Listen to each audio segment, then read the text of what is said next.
Deep tubewell pump machine খড়ের চুরি। বন্ধ হয়ে রয়েছে মোহনপুরের গোপালনগর এলাকায় পানীয় জল পরিষেবা। গোপালনগর এলাকার ডিপ টিউবওয়েল পাম্প মেশিনের দায়িত্বপ্রাপ্ত ডিডব্লিউএস কর্মী প্রিয়তোষ দেবনাথ প্রতিদিনকার মতো শুক্রবার সকালে মেশিন খড়ের জলের লাইন চালু করতে গিয়ে লক্ষ্য করেন চুরির ঘটনাটি। খবর দেওয়া হলে সাথে সাথেই আসে সিধাই থানার পুলিশ টিম।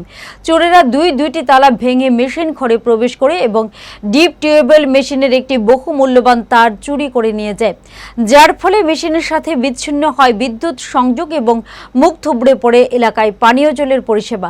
পুলিশ যেন তদন্তক্রমে চোরদের পাকড়াও করে পাশাপাশি গোপালনগর এলাকায় পানীয় জল পরিষেবা চালুর ক্ষেত্রে অতি দ্রুত ডিডব্লিউএস দপ্তর যেন ভূমিকা নেয় তারই দাবি তুললেন স্থানীয় লোকজন। এটা প্রক্রিয়ামরা পানীয় জল সরবরাহ কেন্দ্র গোপালনগর গ্রামে প্রত্যেক দিনের মতন সকাল 7:30টার সময় আমি পাম্পে আসি। আসার পর দেখি আমার দুটা তালা ভাঙা। তারপর ঘরে ঢুকে দেখি মানে স্টার্টার থেকে মোটরের যে তারটা কেবল তারটা নাই। তারপরে স্থানীয় আমি মেম্বারে জানাই বিষয়টা।